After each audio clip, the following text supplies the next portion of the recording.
I think the ridiculous notion is for either one of you all to have the audacity to believe that you understand what the experience is to be. I have to object to that. You hear what he said?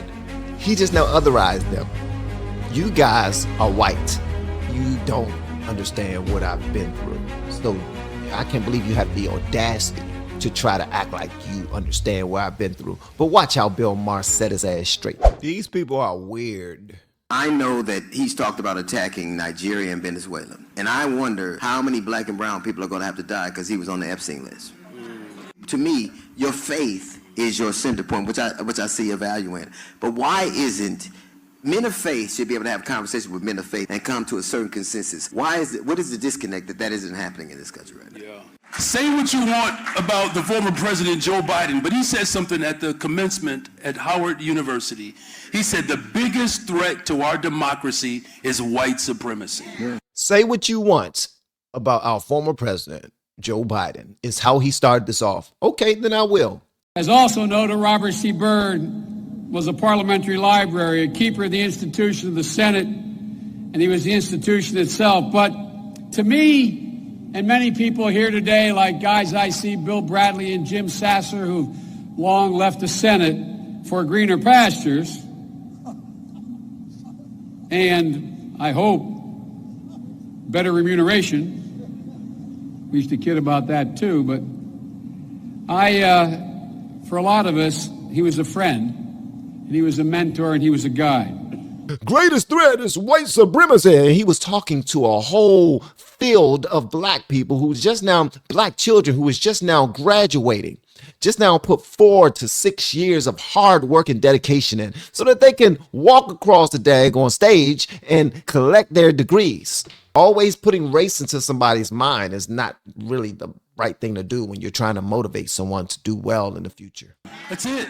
And so the reason why we cannot sit down from one another is because you have a group of people who admittedly are intimidated and have shown that they are afraid of our political power. Why? Because they believe in you reap what you sow, or eye for an eye. And somehow they believe that if a black man ever figures it out. They do believe that you reap what you sow. You do know that reaping what you sow is not negative. Why do black people always put that quote from the Bible as a negative? You reap what you sow. You sow a seed, you water that joint, and you reap the fruits or the vegetables or whatever come from it. It's reaping what they believe that you reap what you sow. Don't you believe that? I believe it. You put good in, you get good out. You put bad in, you get bad out. The type of attention and dedication and patience that we put in our children, we will see it come to fruition when they get older. They will go to school and they will listen to their teachers. They will do their studies. They will study. They will do their homework. They will make sure that they get to class on time and uphold their end of the bargain. And then we will see a report card at the end of each quarter to show that they are reaping what they sow. And runs an economy that somehow we're going to render the same type of treatment against them. The difference between me and them and my faith, I don't have to degrade or demean or subjugate individuals to tyranny in order for me to experience liberation. That's what they believe. I don't accept that standard. Yeah. Isn't that exactly what you're doing the whole time you're there? It's a room filled with black people on the panel. D.L. Hughley, who used to be funny, one of the kings of comedy. D.L. Hughley actually used to be funny. Yeah.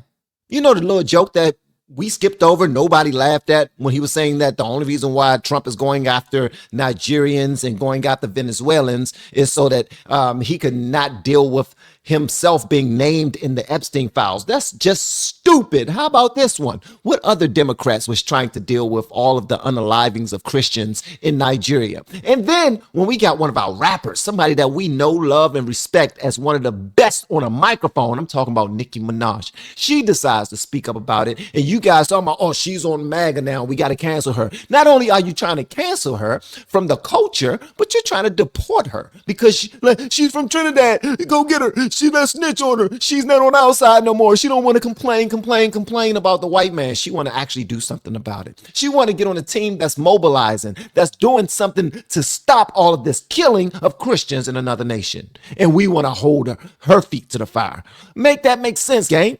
And then you have all of these black people inside of this room, this arena, wherever you guys are, that's clapping. Yeah, they hold us back because they know that when we get power, they believe that when we get power, we're going to do the same thing to them that they did to us. We act like we don't believe it, but guess what? Everybody on that panel got bread, Fred, got more than they can spend in their lifetime. Look in D.L. Hughley's bank account, and I'm certain.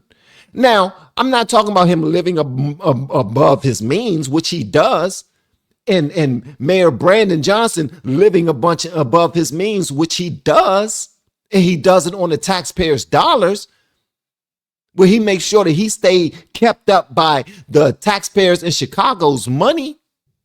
I ain't talking about all that because I ain't no snitch. But at the end of the day, you guys are extremely disingenuous. You act like racism and white supremacy is everything. But y'all are eating like fat cats. And all of your friends and people you rub elbows with, every single friend that you know have a mansion. They don't just have a regular house. They don't just have a regular apartment. They have a mansion or a penthouse. So miss us with that bull sugar honey iced tea, Jack. In my videos, I've been talking about Mito Blue. This methylene blue, right? Really small blue capsules. Amazing. And the potency is almost double what you see on Alex Jones's channel, where he's talking about the liquid that you drink. I want you to go to blueturner.com, put in LFR 20 so that you receive 20% off. You're going to get a 30 to 60 day supply, adjustable shipping frequency, free shipping, and you can cancel it anytime. Y'all go ahead and take it, man. Let me know what y'all think. And don't forget to put in that code so you get 20% off. United States, well, all you have to do is ask my father, who literally was shot in the Orangeburg Massacre, right? Who helped found SNCC, who marched with Marion Barry and Stokely Carmichael and Martin Luther King, and the list goes on and on and on. And he will tell you today that he feels like this country's at 1954. And so if you want to talk about somebody... But that doesn't mean it is. Well, you said he feels that way. That's ridiculous. It is. Come on. I think the ridiculous notion is for either one of you all to have the audacity to believe that you understand what the experience is to be... I have to object to that. You hear what he said? He just now otherized them. You guys are white. You don't understand what I've been through. So I can't believe you have the audacity to try to act like you understand what I've been through. But watch how Bill Maher set his ass straight. But you just said I cannot talk about it because I am not part of a group. I am a sentient human being. You're right. There's two ways you cannot understand something. One is to be too far from it. We're too far from it. We can't see like you can. One is to be too close to something. And then sometimes you can't see it accurately either. I'm not too close to something. I am that. I know. And so, but what I am saying though is for you to discount my father's experience and say that, I'm not discounting it, and to say it was silly. I'm not. No. He was shot. No. Were you shot? No, but he's still alive. Like he's right here. Like right. But the idea that if I were to say to you as a Jew that the experience of Jews in the United States today is worse than the experience of Jews in Europe in 1939, I would not be stating accurately. Correct. It's not true. That's and it's also not true to say that the experience of black people in America in 2024 is worse on a general level than the experience of black men in 1954 in Alabama. That's just crazy. But I mean, I think Bakari Sellers' face looks stupid, bro. You look dumb. They set you straight. And the wild thing is, Bill Maher has pretty much a liberal audience. His audience are Democrats.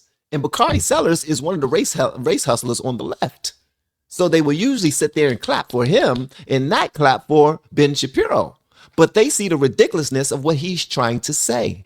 What Bill Maher said was so accurate. He said that sometimes you can't see things the way they are because you're too far away from it. But then there are other times where you cannot see anything because you're too close. You guys got 3 lines on your hand, right? And it looks like an M. Some of your lines are connected, some of them are not. But guess what? You can only see it when it's away from your face, right? But what if I did this? Can you see now? Oh, there you go. There you go. You see the 3 lines, right? Okay, let me put it. Sometimes we need to step away from something, think objectively, have conversations, and stop pressing the same issue over and over and over again. Everything's not about race. Your father is complaining based off of what he sees, based off of the news he watches. He has programmed himself to only watch left-wing news, left-wing media. And based off of what they feed him, all of the fear that they're running through him, his mind is mush at this point.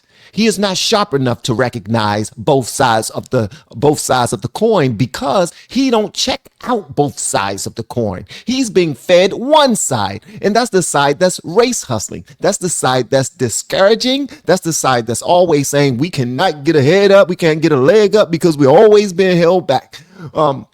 And they never tell you that Black Wall Street was reimagined and restructured and recreated because that don't work for their narrative. It's all about fear mongering. It's all about we can't do this and they can't do this. Let me tell you something, black folk. Everything that happened because of DEI, all of the black jobs that were lost once Trump hit the office were all your fault. It was 1000% your fault. Y'all like to sit there and say that we're better than you and we're smarter than you and we're the reason for this and we built this, that, and the third. And then you call the person that you're running against all type of racists and fascists and Nazis and dictators and all that other stuff, completely disrespecting him and his family and whatever he's done to add to this country. Then he becomes in office again and he's saying, okay, if you can do it so well, then let's go ahead and get rid of the jobs that you guys got unfairly. You got simply because of your skin color. Yeah. Let's see if you can do this without complaining now. Oh, you can't? You're just going to complain? Go ahead and rebuild. You claim you ain't got no bootstraps, but at the same time, you claim that you're better than us. Then go ahead and do it. We have been helping people grow online. It has been absolutely amazing. We have helped many content creators get from zero to monetization in under 30 days. We even have a couple of these superstars who did it in 1 or 2 weeks. If you want to learn how to do YouTube, I don't care your age, I don't care what skills or talents you have. Trust me, I can help you do it effortlessly. Just reach out to me with the word coach and we can get it done. One more thing. We have a YouTube course that I just now created. I'm extremely proud of, and a lot of people are getting so much from. Purchase that course and work with us. You can join our private Facebook group and our daily group calls, which is 3 to 5 days per week, and you can learn so much more than you've ever learned before. I can't wait to hear from you. Love you. Peace.